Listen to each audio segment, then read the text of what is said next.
Good morning, everyone.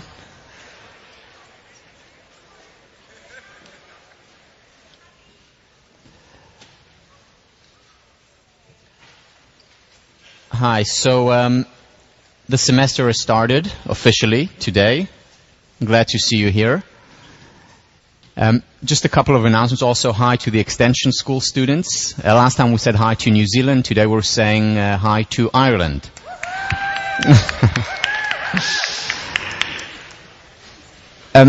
In terms of sectioning for the undergrads and graduate students, here you will get an email from Sean Acor tomorrow, and you will put in your section preference. We are sectioning this weekend, so it will be important that you submit your top preferences. And next week we're starting. So last time, if you remember, the question that we asked, the guiding question, was why positive psychology? And I mentioned 3 reasons why we need it as an independent field, as opposed to just being, well, let's do some studies on happiness, let's do some studies on relationships, as it has always been done. The reason why we need a positive psychology is to shift the pendulum from the 21-to-1 ratio that we have today. For every one study on depression or anxiety, we have 21 studies on, for one study on happiness or well-being, we have 21 studies on depression and anxiety. And we want to shift that pendulum slightly. And I mentioned 3 reasons why we want to shift this pendulum, despite the fact that there are rising levels of depression around the world, that anxiety has become an epidemic globally. On college campuses in the United States, China, Australia, UK.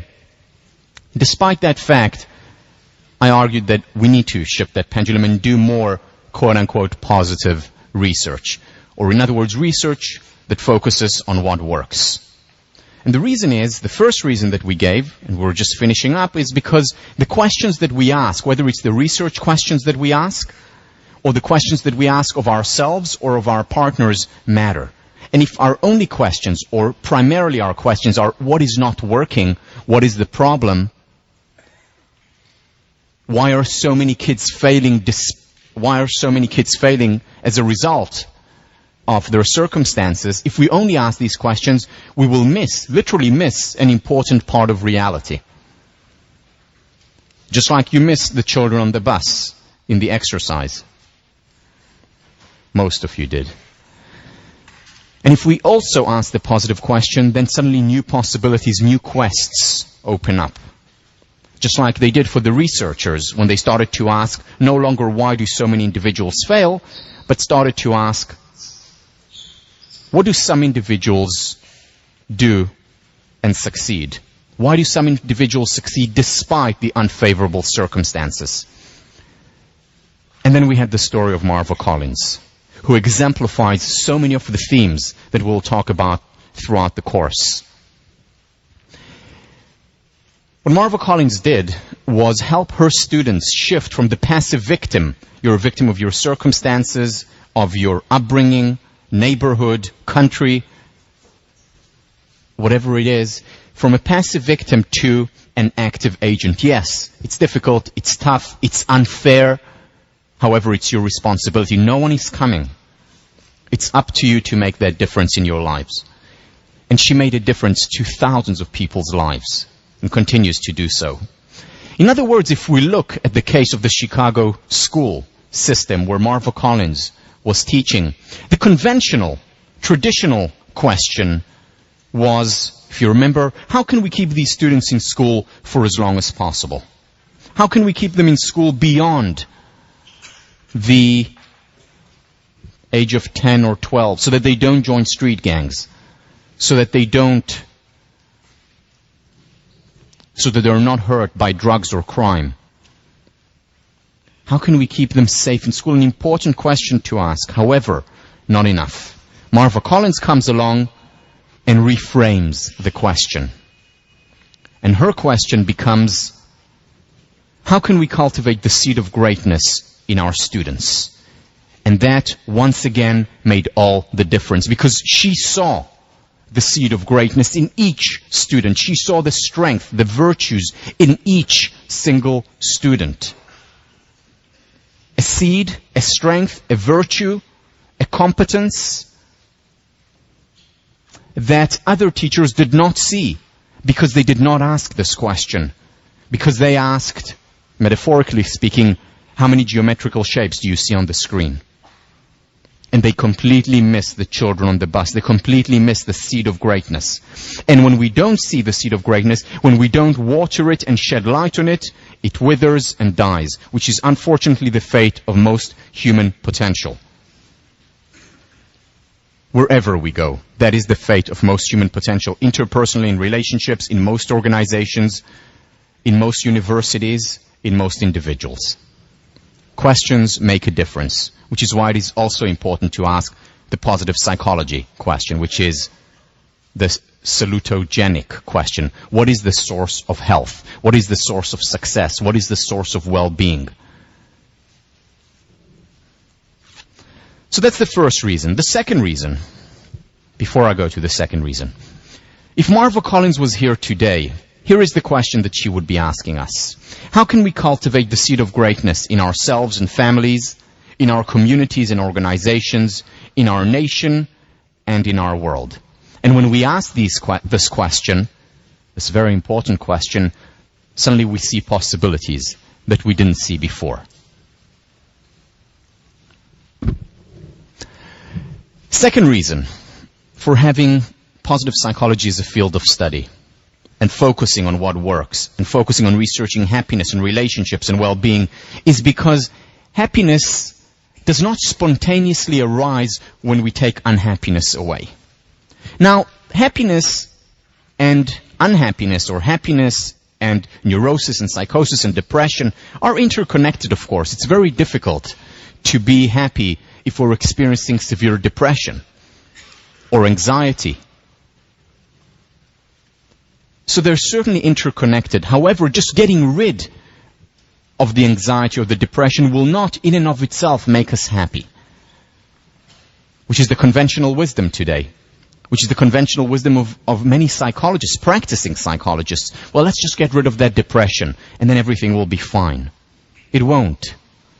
The analogy to explain this is, think about the ability to enjoy food, a gourmet meal.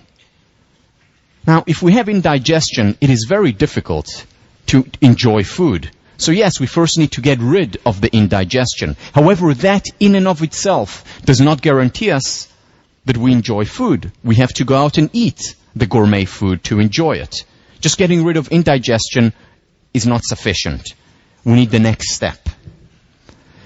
Many ways you can look at most of our experiences, psychological affective experiences, on a continuum, where some of them fall below the zero, the negative experiences or the painful experiences, and the positive or the pleasurable experiences between the zero and the positive.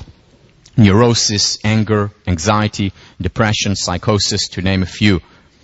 On the negative side, the painful side, well-being, satisfaction, joy, excitement, happiness. On the other side, which is the side that positive psychology studies.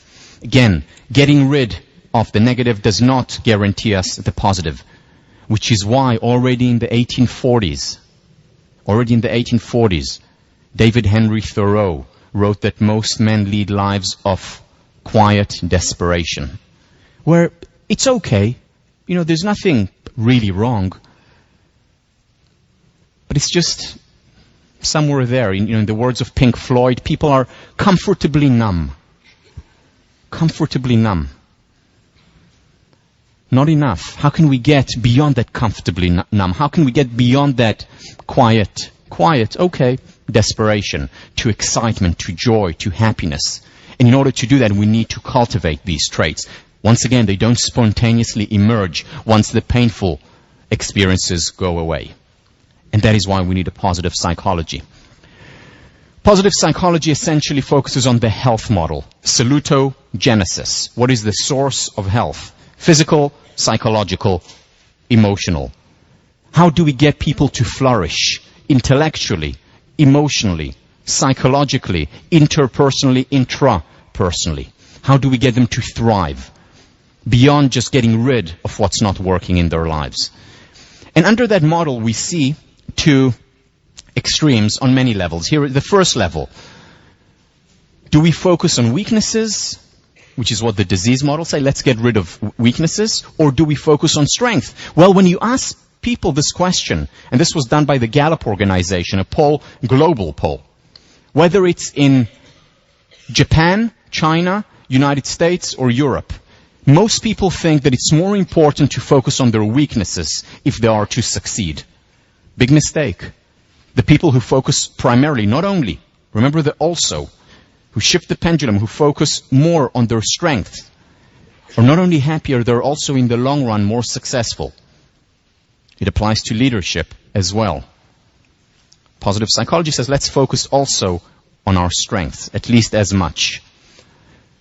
In an organization, as well as on the individual level, are we focused mostly on overcoming deficiencies or building the competencies, what we're good at, and getting better at it?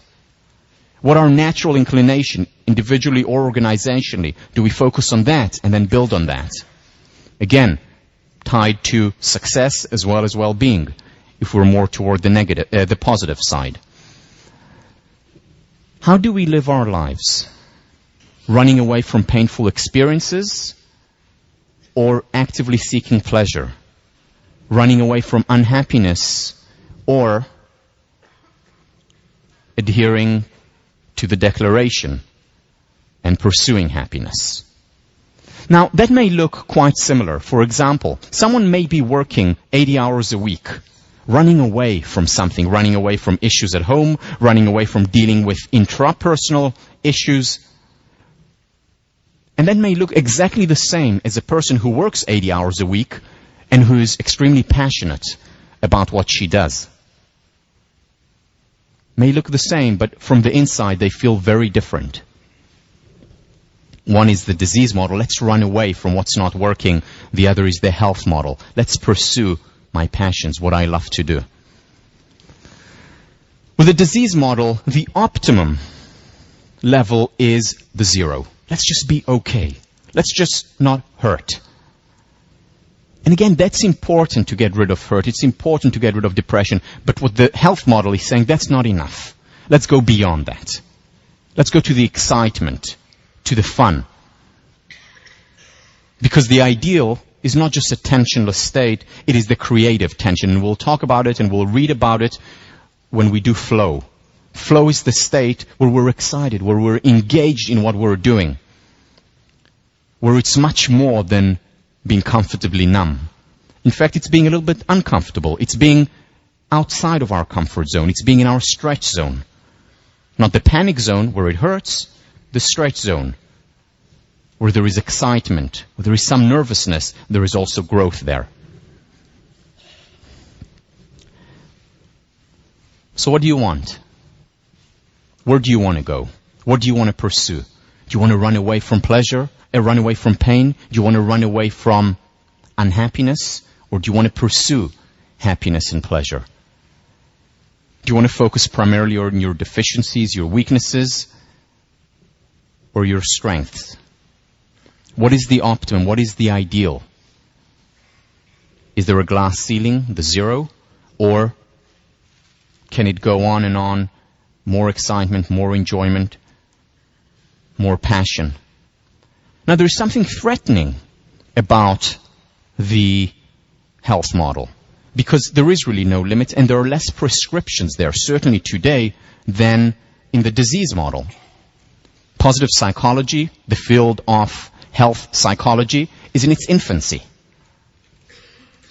There's much more research, much more advice out there on how to get rid of depression than on how do I pursue my strengths. But fortunately, and again, this is why positive psychology as a network of scholars applying themselves to these ideas and ideals is so important. Because today, as you'll see throughout the semester, there are so many more tools that we can apply to our lives to go beyond the zero.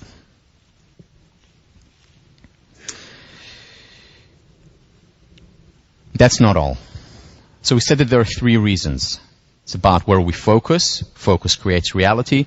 It's about happiness is not just the negation of unhappiness. The third reason why positive psychology is important is because positive psychology and the areas that we study and, more importantly, apply within the field of positive psychology do not just take us from the zero to the positive. They also help us deal with the negative. They help us deal with anxiety and depression and painful experiences and emotions.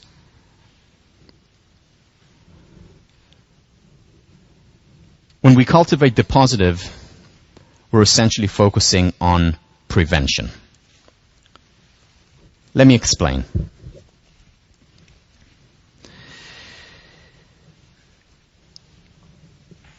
What has been found over the last 10 years and a little bit longer is that the most effective way of actually dealing with the rising levels of depression in our culture, with individual depression or anxiety, is actually not to focus on the depression and anxiety directly, but that is important as well. It was found that the most effective way of dealing with this phenomenon was actually to cultivate the positive, to cultivate personal strength, to cultivate and identify one's passions, to ask a question such as, what is meaningful to me in my life? What's my purpose? Why am I here? What do I really, really want to do once I graduate? People who ask these questions and spend time on these questions are much more likely to begin a quest that is not devoid of the painful emotions. No quest is. But a quest that is more enjoyable, more pleasurable, more meaningful, and also more successful, as it turns out. But more importantly, more successful in what I call the ultimate currency, which I think is the currency of happiness and well-being. The reason is because there are two different approaches to dealing with illness. One, the positive psychological approach, is that the illness is the absence of health, as opposed to health is the absence of illness. I mean, think about the disease model. The disease model is we're sick because we're ill, and we'll... Did you listen to that? We're sick because we're ill. That was very profound. You should think about it for a while here. I'll let it time just to marinate a little bit so that you can... Let me start that again. If we take away the illness, then we become healthy. That's the model, the conventional model. Take away the illness, you become healthy, it's good. The positive psychological model is slightly different. It is you're ill because you don't have enough health in your life. Because you're not pursuing those things that make you healthy. And what makes you healthy? The things that I spoke about before. Pursuing meaning, purpose, cultivating healthy relationships. And when we don't have these things, that's when illness comes in. Now, the difference between the two models, the model of the health model and the disease model, is more than just semantic. Here is Abraham Maslow talking about neurosis. Neurosis is a falling short of what one could have been, and even one could say of what one should have been. Biologically speaking, that is, if one had grown and developed in an unimpeded way. Human and personal possibilities have been lost. The world has been narrowed, and so has consciousness. Capacities have been inhibited. Let me explain what he means here. What he means is that we're ill because we do not cultivate what we're about enough. We do not become self-actualized. We don't do what we're supposed to do. We diminish ourselves, and that's when we become ill. That's when we're unwell. This is very different from the disease model that says, okay, you're unwell, deal with that illness. What he's saying, no, you're unwell, focus on your health, strengthen your health. Because you're ill because you haven't focused enough on your health. He calls that, and I quote, a failure of personal growth. That's when we experience neurosis. When we don't cultivate ourselves enough, when we don't cultivate our relationships enough, that's when we fail. And what positive psychology is all about is precisely that. Cultivating personal growth. Working on the positive. And when we work on the positive, on what comes on this side of the graph that you saw up there, on the positive side, when we cultivate these things, it also helps us deal much better with the negative when that arises. I want to quote Marty Seligman, who talks about precisely this idea. In the last decade, psychologists have become concerned with prevention. How can we prevent problems like depression or substance abuse or schizophrenia in young people who are genetically vulnerable or who live in worlds that nurture these problems?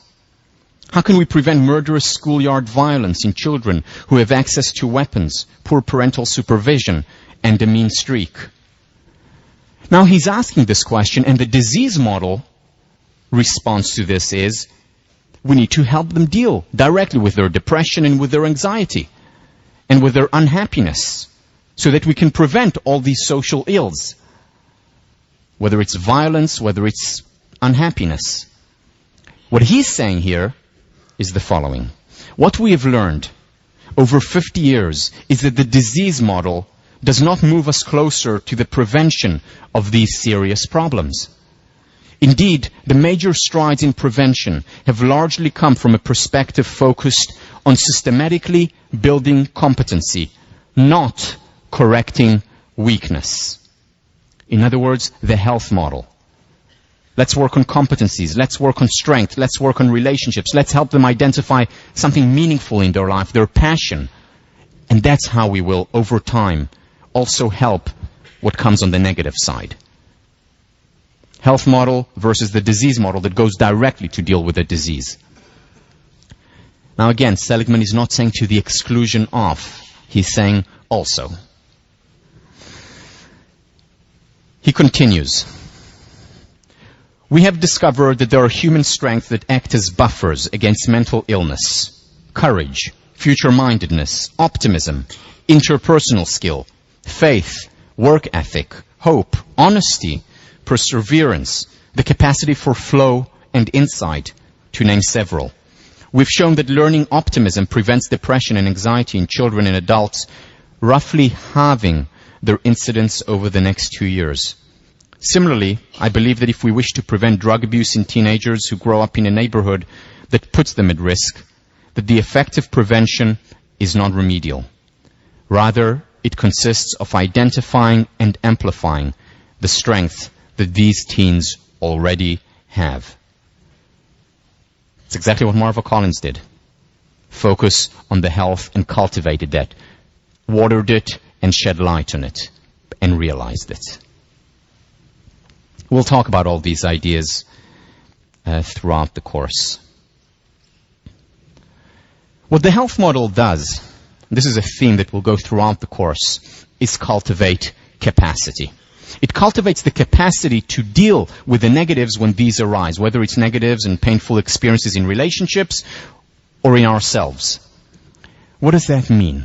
What does that mean? Well, let me draw on two analogies. Cultivating capacities is about creating a strong psychological immune system. These are the words of Nathaniel Branden. Psychological immune system. What happens when we have a strong physical immune system? Does it mean that we don't get ill? Of course not. We do. But it means that we get ill less often, and when we do get sick, we recover more promptly. This is exactly what cultivating strength, optimism, sense of purpose, meaning, mindfulness, this is exactly what these characteristics do. They enlarge, transform the way we see, the way we experience the world, enlarge the capacity of the form, and thus we're better able to deal with inevitable difficulties. And there are inevitable difficulties. No life is completely immune to those. So strengthens our immune system. Another analogy that we can use is of an engine. If we have a small engine and we have to pull a car up a steep hill, a difficult hill, the engine is more likely to collapse, to blow up. Whereas if our engine is large, we're much more likely to get up that hill and to do it more gracefully with relative ease. So what we're doing when we cultivate the positive,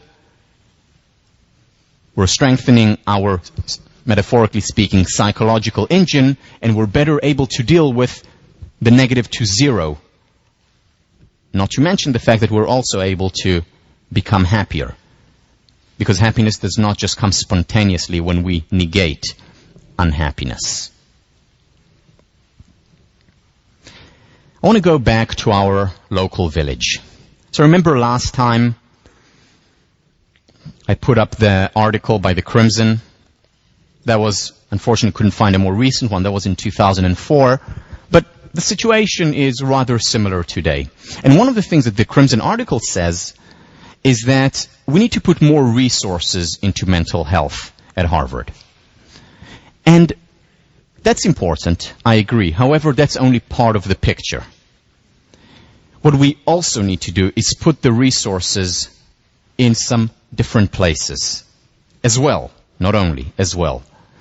Because it's not just enough to put it in the resources in places that help us deal with our depression and anxiety and unhappiness directly. It is also important to put these resources in places that help us cultivate capacity. The capacity to deal with these difficulties and hardships when they will arise, and they will arise. In other words, there has to be more resources put in places such as helping students identify their passions when they come here, helping students identify their sense of meaning in life, helping students identify what they really want to do, helping students overcome the pull, the external pull that is often there, taking them away from their core, helping them chip away those limitations, those voices, helping them identify who they really are, helping them identify their strengths, and then pursuing those while here at Harvard. All these capabilities, all these skills are skills that are mostly, and I'm not just talking about Harvard, globally, are not taught in schools. And we need to teach them. This is not to say that what is going on at Harvard with the numerous resources that we do have here is not important. It is very important. Just a small example, the Bureau of Study Council. I don't know how many of you have used that resource. I've used it as an undergrad. I still use it. Now I'm doing some work with them. Did some work with them last year, and they're wonderful. And at the same time, we also need to cultivate the positive, to think more of the zero to the positive side of the equation as well. And this is what positive psychology does, and I hope this is what 1504 to some extent will help do. To summarize, the message of the positive psychology movement is to remind our field that it has been deformed. Psychology is not just the study of disease, weakness, and damage. It also is the study of strength and virtue. Treatment is not just fixing what is wrong. It is also building what is right. Psychology is not just about illness or health. It is about work, education, insight, love, growth, and play. And in this quest for what is best, positive psychology does not rely on wishful thinking, self-deception, or hand-waving. Instead, it tries to adapt what is best in the scientific method to the unique problems that human behavior presents in all its complexity. It's about bridging the ivory tower and Main Street in the area which I believe is the most important one and talks to each and every one of us.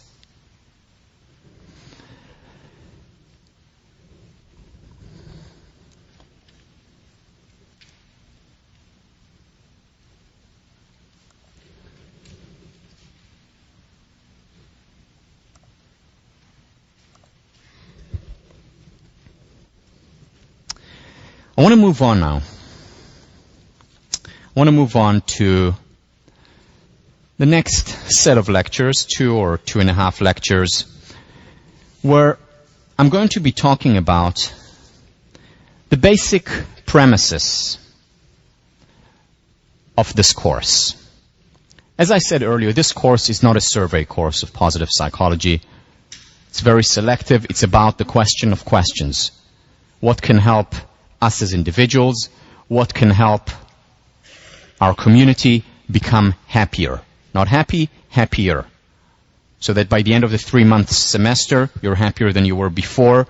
A year from now, you will be hopefully happier than you were at the end of the semester, and so on and so on. So what are the basic premises? Where am I coming from when I think about these courses? And what I want to do is share with you the 5 basic premises. And these premises are going to be presented as something, and essentially it's opposite. So that we're clear from the outset where we're coming from, where I'm coming from, where the teaching staff is coming from, and also so that we can build the foundation of the course. Remember I talked, those of you who were here the first time, this course is built like a spiral. Everything is interconnected. What I talked about the first class is connected to what I'm going to talk about today, is going to be connected to lecture 19. So in many ways, the premises, coupled with what we discussed in the first 2 lectures, build the foundation of that spiral, upon which everything else will be built. So here are the 5 basic premises. I'll go through them briefly now and then elaborate on each in the next couple of lectures, interweaving them with studies, research, as well as applications. First, this course, as I mentioned first, is about bridge building. Bridge building among disciplines, it's eclectic, and bridge building in terms of academia and Main Street, rather than the division and the separation, the specialization that very often is dominant in academia. This approach of this course, with all its challenges, is the opposite.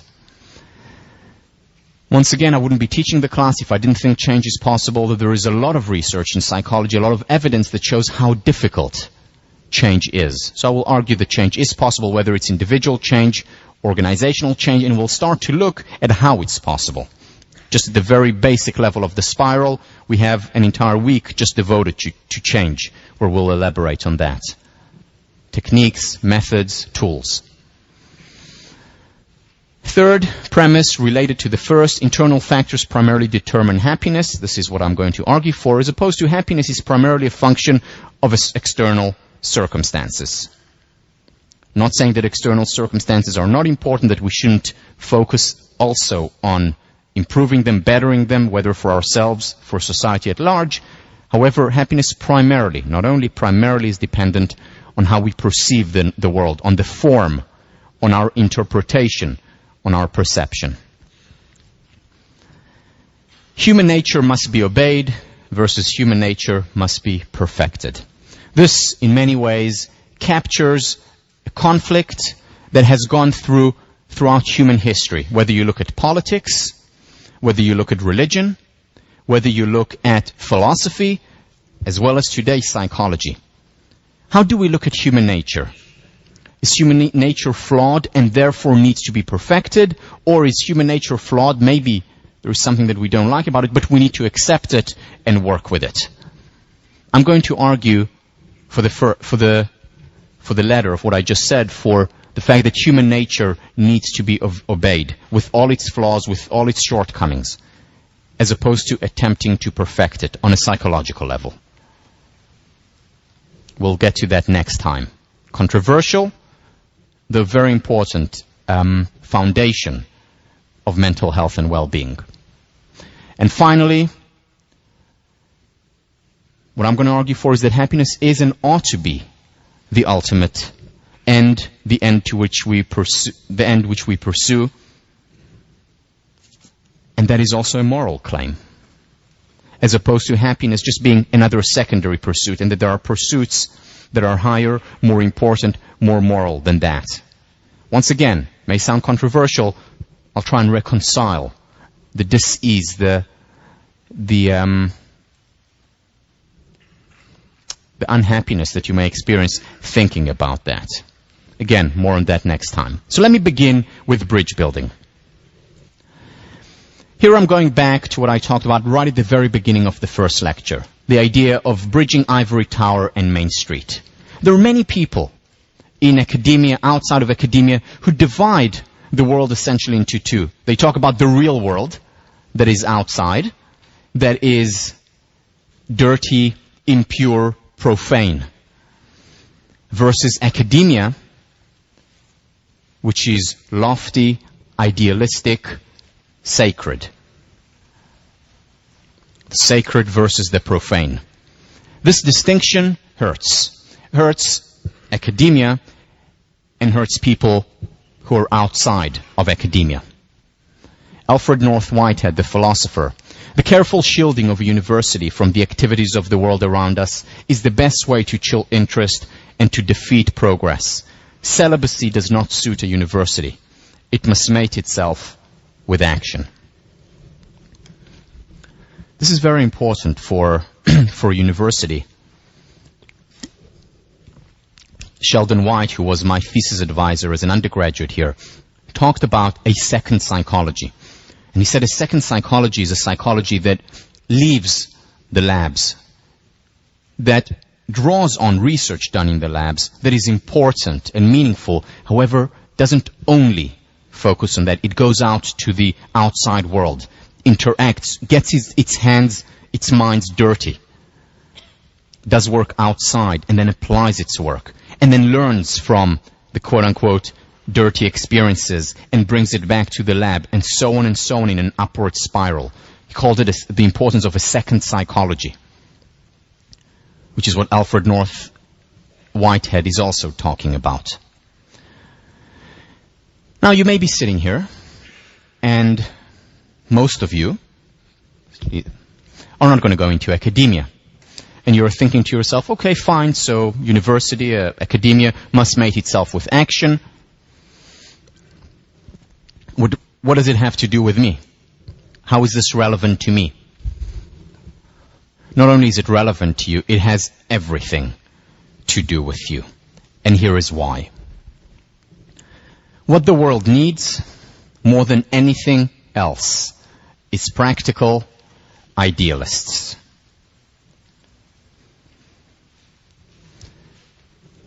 For 6 years, I was a resident tutor in Leverett House when I was a graduate student, and then also when I started to teach. And what struck me most about conversations that I had either in Leverett, in other houses, with students, is their sense of mission, your sense of mission, your desire to do good, to make the world a better place. And as I followed many of the students after they graduated, whether students who were with me here as undergrads or students whom I tutored, when I followed the paths, it wasn't just empty words. These students went ahead and did wonderful things, whether it was right out of college, whether it was once they established themselves. But there was always this in the back of their mind, very often the fore of their minds. How can I make this world a better place? Passionate, idealistic, good. In the deepest sense, good. This desire to make a difference, common to just about all students.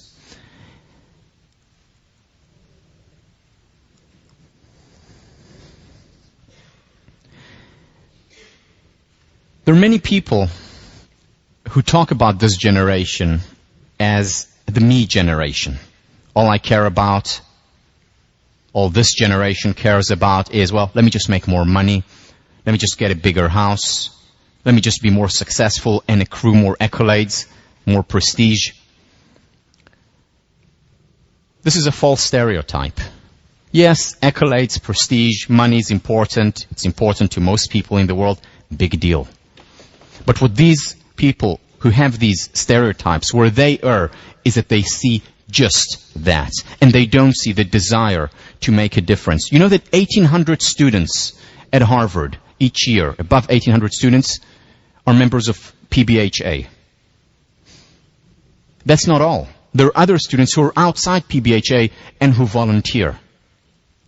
Just about every single one of you, at least if we look at statistics, just about every single one of you, very soon after you leave Harvard will join an organization, whether it could be your primary job or not, an organization that is a social enterprise, a not-for-profit, something to better the world. You'll be on boards of such organizations. You'll donate money to such organizations. Harvard grads are generous with their time, with their money, with their efforts. Whether they're at the business school, the law school, college, med school, ed school, you give a lot because you care. Again, whether it's money, whether it's time, usually both.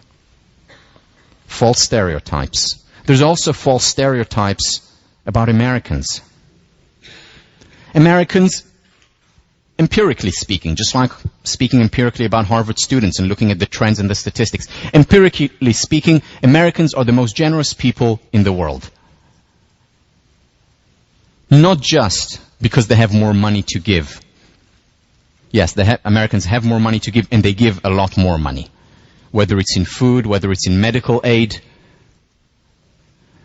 Americans also spend the most time, and this is research done at Dartmouth, Americans spend the most time out of any other people in the world volunteering, an average of 4 hours a week.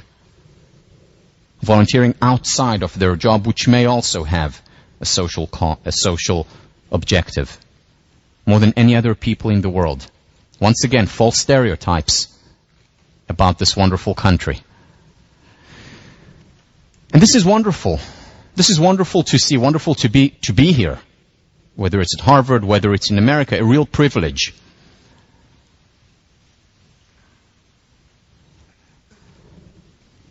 You see, many of you, not far from now, not a long time, you will be in influential positions where you will be able to do a lot of good in a for-profit organization, not-for-profit organization, on the board of your previous school, with your money, with your time.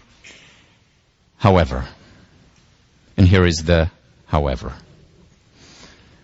I've met many grads who were students with me, or students when I was a tutor, who expressed their frustration to me. Said to me, you know, I had all the good intentions in the world. I have all the good intentions in the world. I want to do good. I've donated my time, my money, but I feel that something is missing. I feel that I've fallen short of my potential to really make a difference. Why? Because goodwill and idealism, while necessary, they're not sufficient. Not enough. Because very often, with very good intentions, we may fall short of what we're capable of doing, or, in some situations, even hurt more than help. And we'll look at some of these studies, hopefully still today, where very good intentions actually hurt more than they helped. Psychologists for decades had very good intentions about helping at-risk population. A lot of money, millions and millions of dollars went into that. With very little effect. Why? Because they didn't also ask a question that they needed to ask, which was, in that particular case, the salutogenic question. Why do some individuals succeed despite unfavorable circumstances? There were very good intentions before this question was asked. There was a lot of idealism. It wasn't enough. And very often, some of these interventions engendered the passive victim mentality as opposed to the active agent mentality that Marva Collins instilled, that programs by Karen Rivich and Marty Seligman instill. And this is where psychology can help. You see, because we can take the research and apply it. We can take this research and apply it, which goes back to the point why it's so important to bridge Ivory Tower and Main Street. Most of this research is not applied. So, for example, how many teachers working in the classroom day in and day out know about the Pygmalion effect? The Pygmalion effect that we're going to talk about next week or the week after. shows how teachers' expectations are self-fulfilling prophecies. And if we have high expectations, if we see the seed of greatness in the student, that seed of greatness is much more likely to flourish. Whereas if we don't appreciate it, it will depreciate, wither and die. Not many teachers know about these studies and how they create, through their beliefs, a self-fulfilling prophecy when it comes to their students. How many teachers know about Marvel Collins? Every teacher in the world, on the first day of teacher training, needs to learn about Marvel Collins and the Pygmalion effect. They don't do that. How about this? Self-esteem. How do you increase self-esteem? If I had to do a poll here, most people guaranteed would say, praise people. Praise people, praise children, it will enhance their self-esteem. Right, partially right, and if it's taken as the whole truth and nothing but the truth, it's detrimental. Because there's a lot of research that shows that when we praise people indiscriminately, we're actually, in the long run, potentially hurting them more than we're helping them. Whether it's their well-being, as well as their success. But the self-esteem movement mostly says, praise people, praise children all the time. And again, that's important. But it's also important to know how to praise. How many people are familiar with the work of the Stanford psychologist Carol Dweck? Well, you're going to be familiar with it in a few weeks. Idealists, many idealists with good intentions are not. And they continue to support or to practice self-esteem as indiscriminate praise, ultimately hurting more than helping. How many psychologists, or how many interventionists with good intentions are familiar with the work of Albert Bandura on self-efficacy and how you cultivate that? Not enough. And very often more harm than good is created. How many psychologists are familiar with this new emerging field of the mind and body? How many know about the studies that show, for example, that yoga practice diminishes significantly, more than any other intervention that they tried, the likelihood of second-time offenders when they practice it in jail? After they are released, they are much less likely to return to jail if they did some yoga there. Strange, but true. How many people know that, and this is connected to my first point, that doing meditation actually literally transforms our brain, making us more susceptible to positive emotions and more resilient in the face of painful emotions? How many people know that 3 times a week, physical exercise, 30 minutes each time, has the same effect as our most powerful psychiatric drugs? 3 times a week for 30 minutes. How many psychologists or psychiatrists prescribe, run 3 times a week and come see me in the morning? Not enough. That's practical idealism coupled together. How about in conflict resolution? The dominant theme of most people with good intentions who want to resolve conflict is, let's get the people together, let's get them to talk, and they and we will live happily ever after. Well, we have research from 1954, those of you who have taken social psych, Muzaffar Sharif, showing that the contact hypothesis, which is just get people to talk to one another, doesn't work. In fact, very often it worsens the situation. Very often the conflict actually gets worse as a result of just getting together and talking. That contact is not enough. That what you need, in the words of Muzaffar Sharif, and later elaborated on by Elliot Aronson, what you need is a superordinate goal. A goal that you have to carry out together, that you cannot do by yourself. Carry out together with a conflicting group. And that's how, over time, you resolve conflicts, not just bringing people together. Now, as you can imagine, this is very close to home for me, because there were many people on both sides of the Arab-Israeli conflict who wanted to end it. Many people in this country who wanted to end it. So what did they do? Let's just get them together. Let's get them in a room, whether it was in Camp David or whether it was in Oslo or in Egypt. Let's just get them together to talk, to resolve their conflict and the issue, and then we will all live happily ever after. What happened? The situation worsened. Now, we have the data. We've known that. Muzaffar Sharif showed that in 1954, that is the most likelihood outcome of just contact hypothesis, of just getting them to be together. And there were many people trying to resolve the conflict, again, not just in the Middle East, elsewhere in the world, with very good intentions, but very often making inadvertently the matters worse. Idealism and good intentions are not enough. We need to merge, to mate the research with the practice. And this is where you come in. This is where you come in, taking it seriously. Now, when I say take it seriously, there is a problem here, because sometimes research doesn't deliver good news. It would be much easier and nicer if we could just simply get Israelis and Arabs together and the conflict would end. It would be much nicer, easier, smoother. It would be much easier if we could just cultivate children's self-esteem by giving them positive feedback, telling them how wonderful they are. It's easy to do, right? It feels good, they feel good, we feel good. But in the long run, it doesn't help if it's only that. Much easier. And research very often delivers bad news, saying it's not enough, the contact. It's not enough to praise. And then people choose, subconsciously, not consciously, subconsciously, to ignore the research and go with their heart.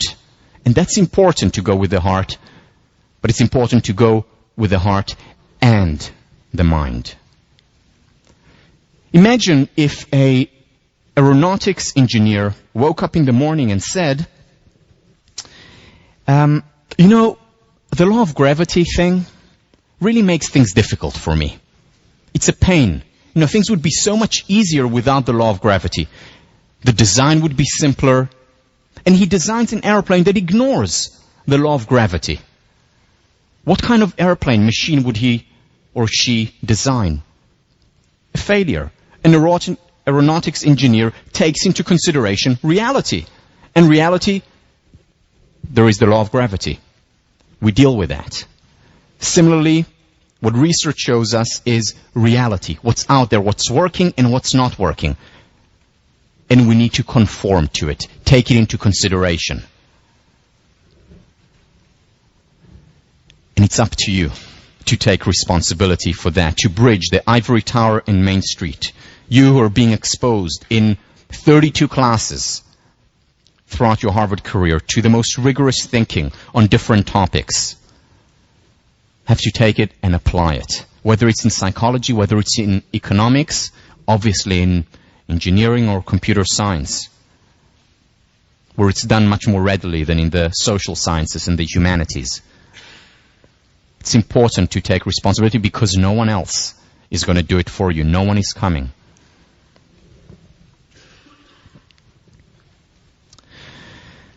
Premise 2.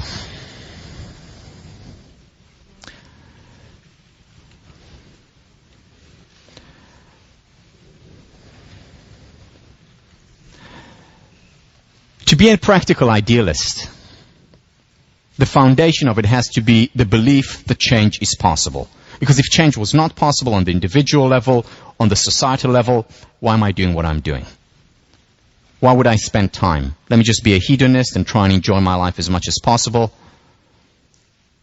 Now, for many of you, when you look at this, you may say, well, okay, yeah, change is possible. I believe that. And why do we need to have it as a basic premise of the course, as opposed to the change is elusive? Well, in the context of a psychology course, it's anything but trivial that change is possible.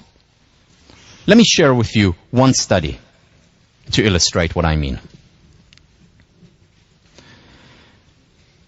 The Minnesota twin study, one of the most famous studies in the field of psychology, was done by Lycan and Tellegen, two prominent psychologists. And what they did was they wanted to understand how much do genes matter? How much is it about nature versus nurture? So how do you test that? You look at identical twins, monozygotic twins who share the same genetic profile.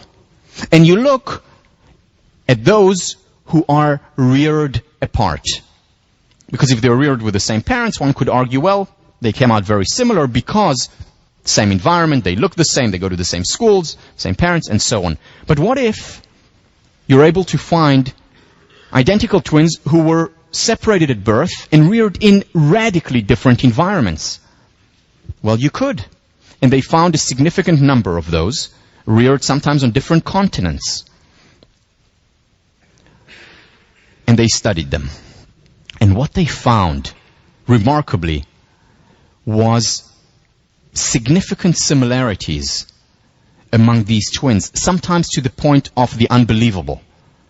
Like one set of twins, I think their name was, found a wife with the same name. They were reared different countries. Didn't know about each other until the age of 37. Married similar wives. Enjoyed drinking the same beer. Called their children by the same names. I mean, there were some mind-boggling similarities. Again, this was an exception, but there were quite a few of those exceptions. But more interesting for psychologists was that their personality was incredibly similar. And very interesting for positive psychologists, those concerned with well-being and happiness, their well-being and happiness levels were incredibly similar. Even if they were raised in radically different environments. Lycan and Tellegen published a paper, a very influential paper in the 80s, which they called Happiness as a Stochastic Phenomenon. Happiness as a stochastic phenomenon. And they end this paper with the following quote. It may be that trying to be happier is as futile as trying to be taller, and is therefore counterproductive. This quote made me very unhappy on two accounts. This was a very influential quote. I mean, this appeared in the New York Times. They talked about it on television. They were interviewed. Very problematic. Because what are we doing here? If this is the outcome of research, and rigorous research that they did, I mean, not easy research to go and look around the world, what can we do about it? Well, here is my response to that. Very simply, change is possible. And again, don't take my word for it, of course. Let me discuss that further, elaborate. There is counter-evidence where people actually do change. And we have research showing that people going to therapy very often change as a result of therapy. Work by Albert Bandura, Stanford psychologist, shows that very often people encountering one special sentence, reading it or hearing it from something, that sentence can change their lives. Reading a certain book, having certain experiences, positive or painful experiences. There is this concept of post-traumatic stress disorder, PTSD. There is also the concept of post-traumatic growth. So people change up or down in their levels of happiness as a result of experiences. So there is counter-evidence that shows that not everyone's level of well-being is determined by their genes. In fact, there is research that shows that yes, genes do matter, and they matter a lot. But as we'll talk about during the week on change, other things matter as well. And the error that Lycan and Tellegen and many others make when they generalize and say change is not possible is what I call the error of the average. Yes, on average, when you looked at this group of 40 or 50 twins reared apart, when you look at the average, they're just about the same. However, that's not looking at individuals because, while many of them are the same, not all are the same. You know, it reminds me of a joke about the statistician who drowned in a pool with an average height of 10 inches. Drowned in a pool with an average height of 10 inches. You see, you cannot tell the height, or the depth rather, of a pool based on the average. Because that pool may be average of 10 inches, but it may have places that are 20 feet deep, if it's a large pool. The same when you look at the average of individuals and twins.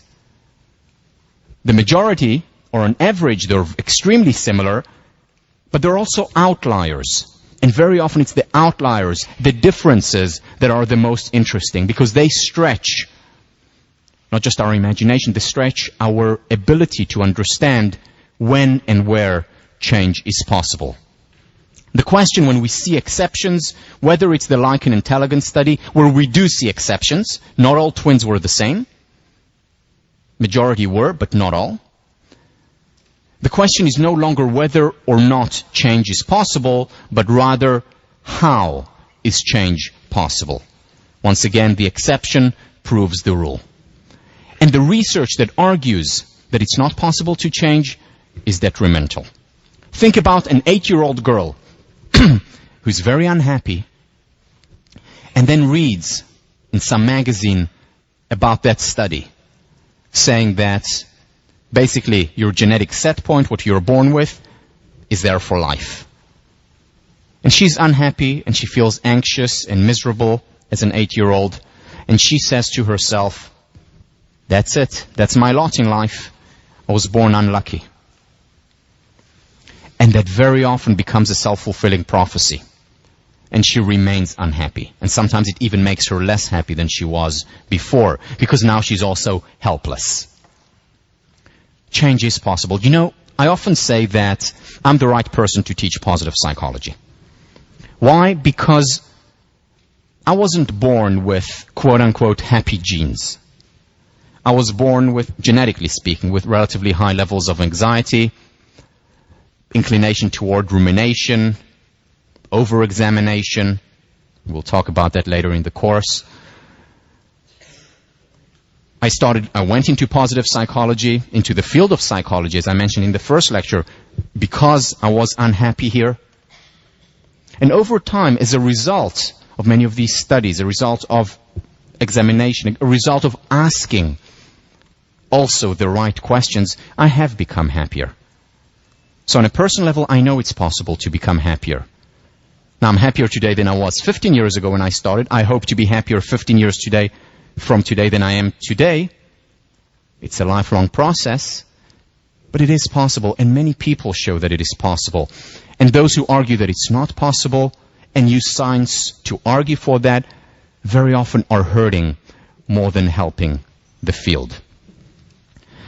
Now, by the way, Lichen and Tellegen were interviewed recently in Times Magazine issue on happiness. And let me quote to you what they said. This is in 2005, Lichen. I made a dumb statement. It is clear that we can change happiness levels, up or down.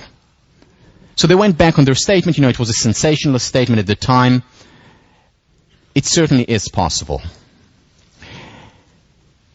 So how do we do research that's more responsible, that does not lead to detrimental results, and at the same time, true?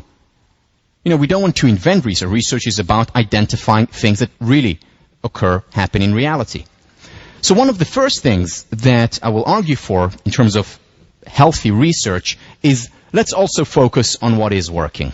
That's the first thing that we discussed in the past lecture. The second thing that I will argue for, in addition to studying what works, is also to study the best. What do I mean by that? So it's not just let's study what makes people happy. Let's not just study happy people. Let's not just study what makes happy relationships and good relationships. Let's study the happiest people. Let's study the most successful relationships and learn from that. Now, that is a radically different approach than studying just the average. Because what I'm saying here is let's not study the average. Let's study the top 5% so that we can understand a phenomenon better. The person who talks about this is Abraham Maslow, when he talks about growing tip statistics. Let me read to you. This is taken from his book. What this kind of research design means is a change in our conception of statistics, and especially of sampling theory. What I'm frankly espousing here is what I've been calling growing tip statistics, taking my title from the fact that it is at the growing tip of a plant that the greatest genetic action takes place. What he's saying is that let's study the sages, the saints, the extraordinary people, the arrowhead, so that we can understand and realize the potential in all people. Let me quote him in greater length. This is very important, which is why I'm doing it. If we want to know how fast a human being can run, then it is no use to average out the speed of a good sample of the population. It is far better to collect Olympic gold medal winners and see how well they can do. If we want to know the possibilities for spiritual growth, value growth, or moral development in human beings, then I maintain that we can learn most by studying our most moral, ethical, and saintly people. On the whole, I think it is fair to say that human history is a record of the ways in which human nature has been sold short. The highest possibility of human nature have practically always been underrated. Certainly it seems more and more clear that what we call normal in psychology is really a psychopathology of the average. So undramatic and so widely spread that we don't even notice it ordinarily. Do you see the implications of what he's saying here? Essentially what he's saying is,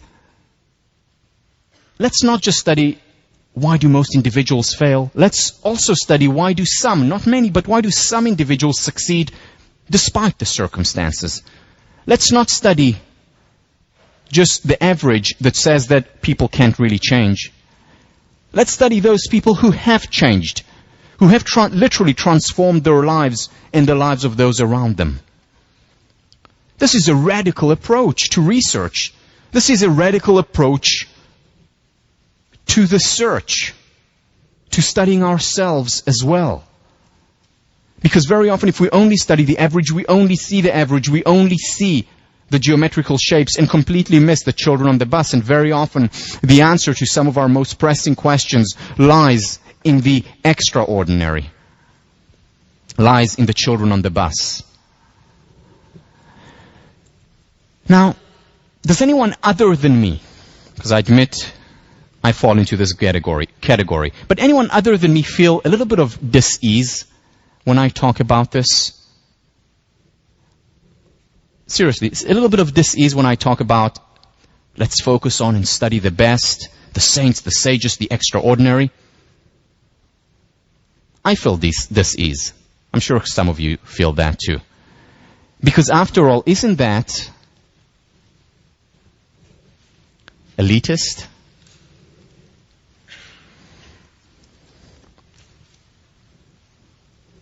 Shouldn't we study the average because we're concerned not just with the elites, we're concerned with the average?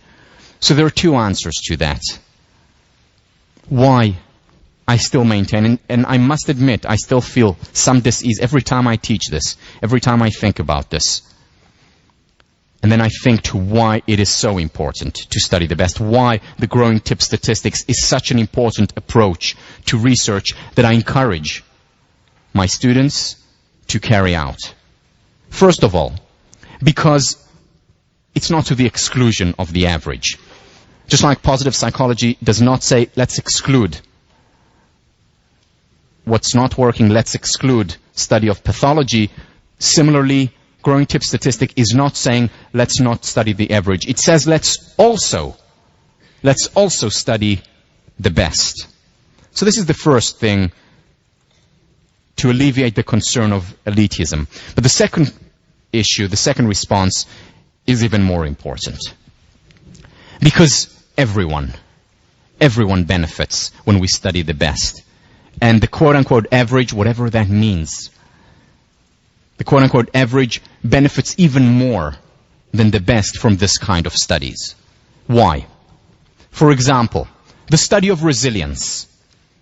We could have gone on and studied the average at-risk population for decades and centuries.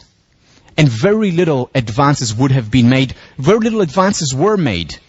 It was only when we started to study those quote-unquote best examples, those successful kids, those quote-unquote super kids, as they were initially named. It's only when we started to study those that we actually understood how we can best help that population.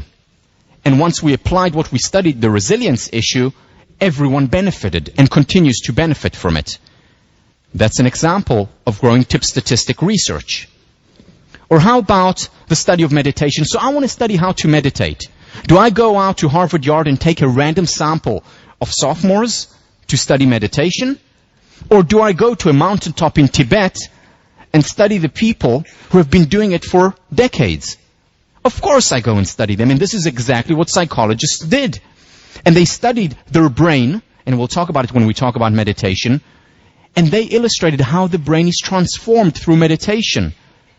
And psychologists like John Kabat-Zinn and Richie Davidson and Herbert Benson were able to take what they learned from these extraordinary, best individuals and apply it to other people's lives, so that now I benefit from meditation when I do it for 15 or 20 minutes a day.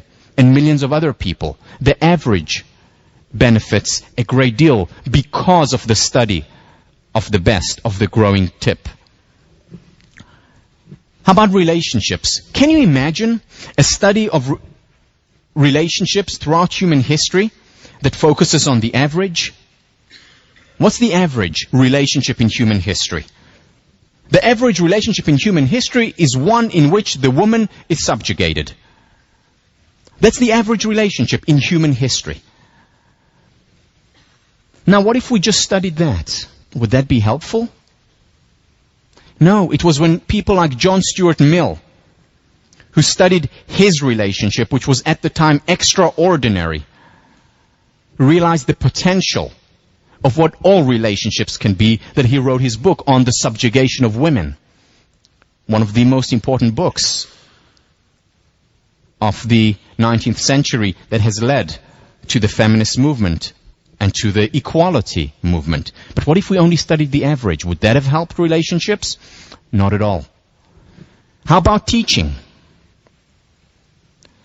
What do you want to do in order to learn about teaching? Go and study the average teachers, or go and study Marva Collins and then apply what Marva Collins does to all teachers?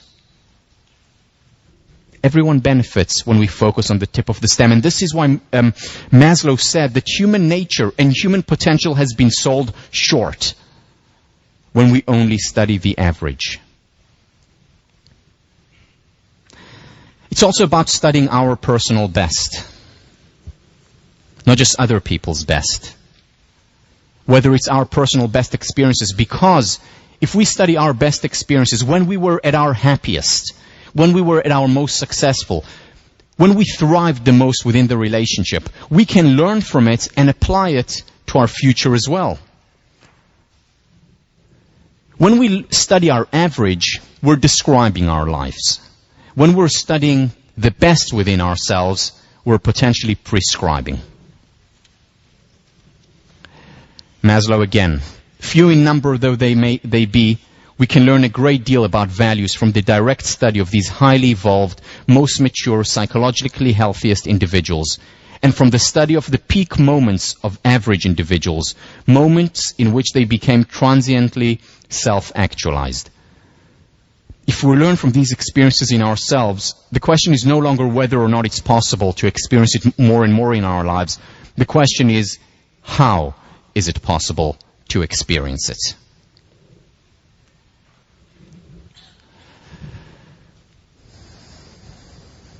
All right. So we talked about changing ourselves, how it's possible, the growing tip statistic, which is the second significant idea within research in positive psychology. The first significant idea is let's study what works.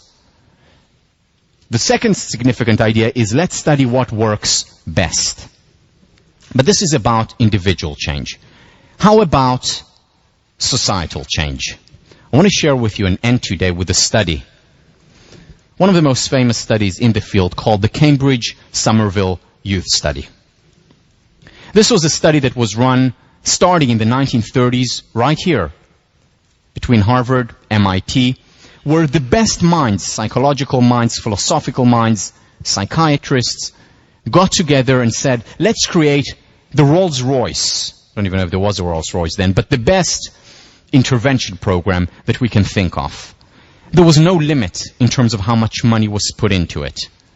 As much as they needed, they got. And they chose 250 kids from an at-risk population.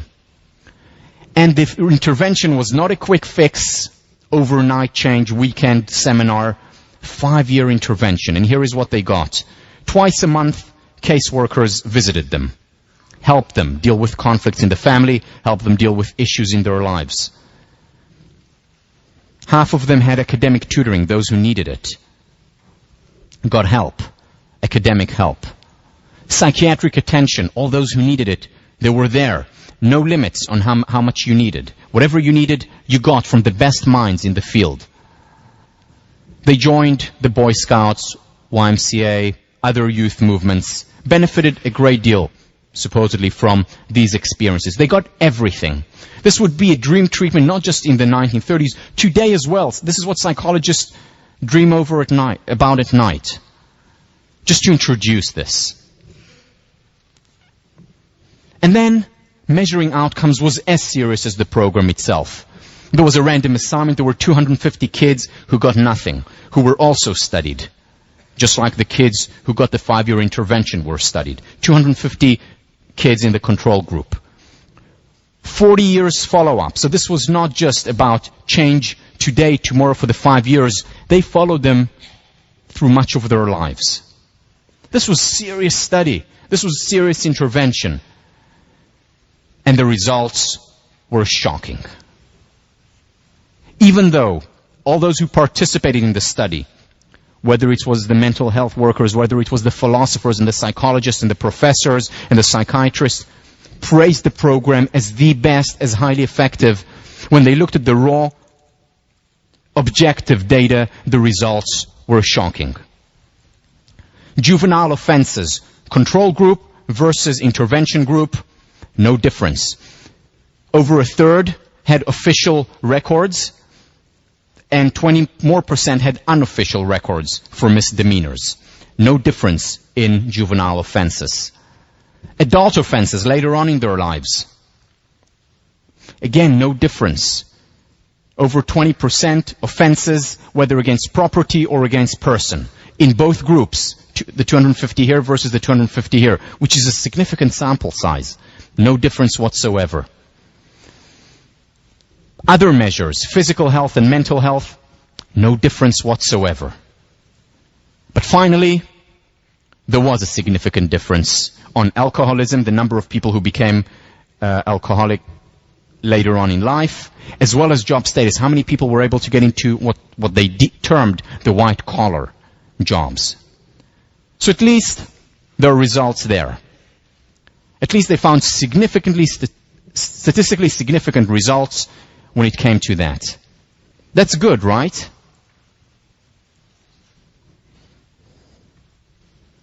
Not at all. Because these results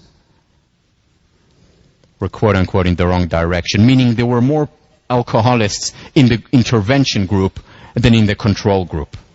There were more people in the control group making it, quote unquote, at work, raising their status at work, than in the intervention group.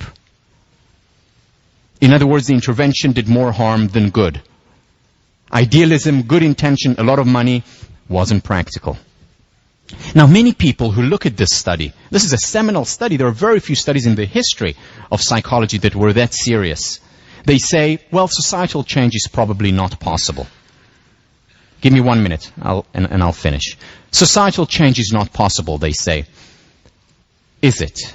Well, first of all, there are exceptions, and when we have exceptions, that proves the rule. There are programs that actually work.